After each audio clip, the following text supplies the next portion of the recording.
મિત્રો, આ કહાની છે નારદ મુનિ અને મફતના લાડુની.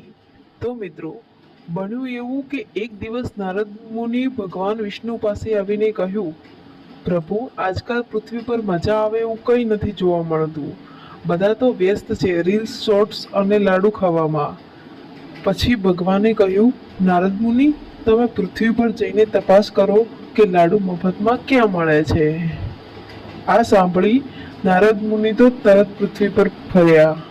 સીધા ગુજરાતના એક ગામમાં ગયા. ત્યાં એક જ્ઞાતિ ભંડારાનો કાર્યક્રમ ચાલતો હતો અને લાડુ, જલેબી અને ફાફડા આ બધું મફતમાં મળી રહ્યું હતું.